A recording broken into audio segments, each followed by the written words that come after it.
sini dari kelompok 12 dan saya dengan rekan-rekan saya. Nama saya Fahri Baginda Rosin, PM 2452 011132, dan di ujung sana rekan saya. Nama saya Rama Alia dengan nomor NPM 2462 011110. Nama saya Ayu Humaira, NPM 24520 11164. Nama saya Doda Bintang, NPM 2412 011148. Nama saya Hendy Fatsal, NPM 245201148. Di sini kami mulai mendiskusikan hasil dari materi yang kami cari. Yang pertama itu ada asuransi atau pertanggungan.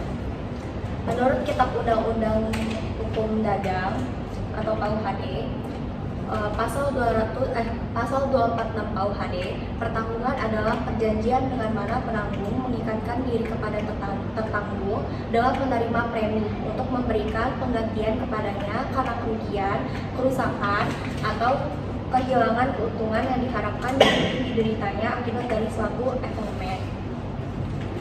Selanjutnya, berdasarkan definisi tersebut dapat diuraikan unsur-unsur asuransi atau pertanggungan sebagai berikut. Yang pertama, harus ada pihak-pihak. Lalu yang kedua, ada status pihak-pihak. Yang ketiga, objek asuransi. Yang keempat, peristiwa asuransi. Yang kelima, hubungan asuransi.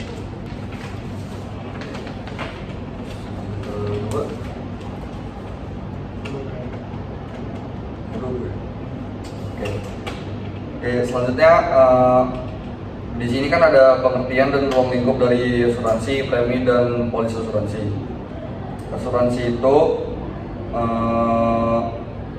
menurut Undang-Undang Republik Indonesia Nomor 40 Tahun 2014, asuransi adalah perjanjian antara dua pihak, yaitu perusahaan asuransi dan pemegang polis, yang menjadi dasar bagi penerimaan premi oleh perusahaan asuransi sebagai imbalan.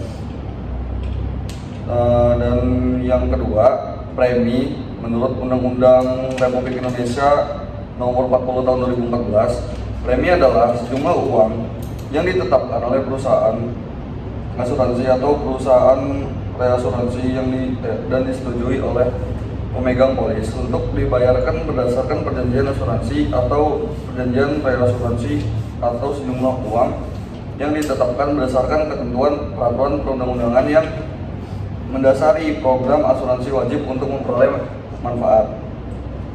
Ketentuan ini menyatakan kepastian besar jumlah premi yang harus dibayar oleh petanggung. Besarnya itu ditentukan dengan persentase dari jumlah asuransi, ditambah dengan biaya-biaya lain, misalnya biaya materai dan biaya pialang.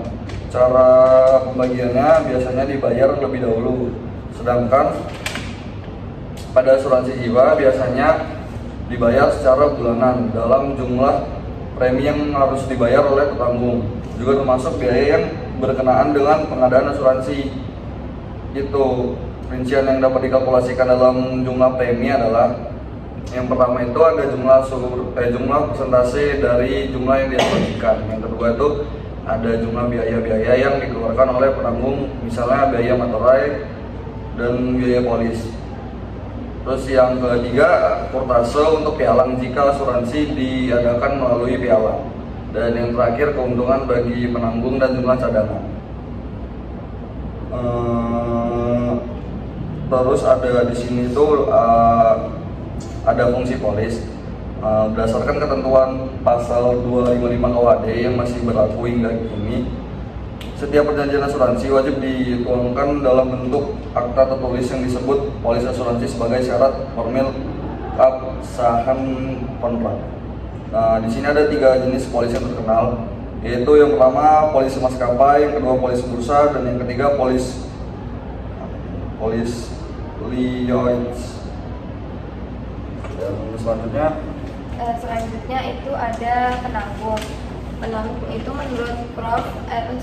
Soekardono, penanggung yaitu pihak perusahaan asuransi yang menanggung resiko yang dialihkan kepadanya oleh tertanggung.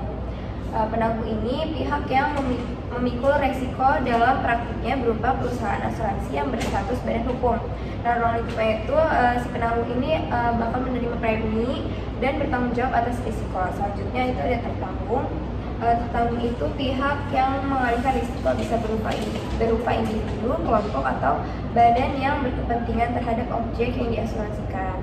Tertanggung yang menghadapi risiko sebagaimana diatur dalam perjanjian asuransi atau perjanjian reasuransi. Selanjutnya, kalau tertanggung ini dia yang membayar preminya.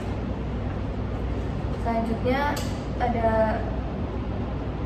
ada bentuk hukum usaha perasuransian. Menurut ketentuan pasal 6 ayat 1 Undang-Undang Nomor 40 Tahun 2014, usaha perasuransian hanya dapat dilakukan oleh badan hukum yang berbentuk perusahaan perseroan atau persero, koperasi, perseroan terbatas atau PT, dan juga usaha bersama atau mutual.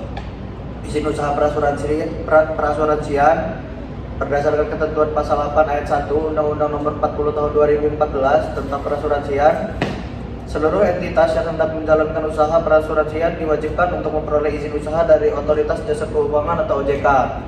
Beda halnya dengan badan usaha milik negara atau BUMN yang diberikan penugasan khusus oleh pemerintah untuk mengoperasikan skema asuransi sosial.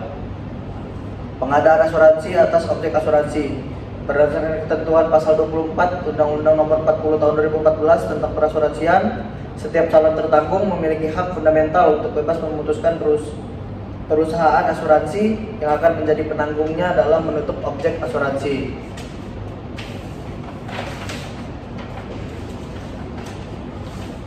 Yaitu dalam pasal 36 Undang-Undang Nomor 40 Tahun 2014, ketentuan ini mewajibkan bahwa perusahaan perasuransian atau perusahaan asuransi syariah yang beroperasi di Indonesia dengan tujuan mendorong pemanfaatan optimal kapasitas industri perasuransian domestik, perusahaan asuransi dan modal sendiri. Berdasarkan POJK nomor 24 tahun 2023 tentang perizinan usaha dan kelembagaan perusahaan pialang reasuransi, ketika penempatan reasuransi dilakukan melalui perantara pialang, maka perusahaan pialang reasuransi wajib memberikan informasi akurat dan komprehensif kepada perusahaan reasuransi mengenai objek pertanggungjawaban yang akan direasuransikan. Selanjutnya ada teori pengalihan risiko, ganti kerugian, dan santunan. Teori pengalihan risiko, pada dasarnya kegiatan asuransi tersebut dilakukan karena tertanggung mengakui adanya ancaman bahaya terhadap harta dan jiwa yang dimilikinya. Risiko tersebut dipindahkan kepada perusahaan asuransi melalui suatu kontrak polis. Dengan demikian, tertanggung tidak lagi memiliki risiko secara sendiri, yaitu melainkan mengalihkannya kepada penanggung sebagai imbalan atas pembayaran premi tertentu. Ganti kerugian. A. Teori kausalitas. Dalam kaitannya dengan ekonomi, pembahasan mengenai teori kausalitas menjadi tidak dapat dipisahkan dari analisis pertanggungan asuransi. Teori ini merupakan validasi hukum dalam penentuan ada tidaknya beban pertanggungjawaban penanggung atas kerugian yang timbul akibat peristiwa yang ditanggung. B. Kerugian yang diganti. Persoalan ekonomi erat sekali hubungannya dengan persoalan ganti kerugian. Akan tetapi, tidak setiap kerugian akibat ekonomi harus mendapat ganti kerugian. Perlu diperhatikan lagi apakah ekonomi yang terjadi adalah yang ditanggung oleh penanggung dan dicantumkan dalam polis. Santunan. Dalam hukum asuransi, santunan sering disebut benefit atau surat. Definisi dasarnya, santunan berbeda dengan ganti rugi. Santunan lebih merujuk pada pembayaran sejumlah uang yang nilainya telah ditentukan sebelumnya di dalam kontrak polis tanpa harus membuktikan kerugian yang diderita. Karakteristiknya, jumlah pasti atau nilai santunan sudah disepakati di awal, bukan ganti rugi. Santunan sering ditetapkan pada asuransi jiwa, dibayarkan saat risiko terjadi atau uang diberikan saat tertanggung mengenai sakit, kecelakaan atau meninggal dunia.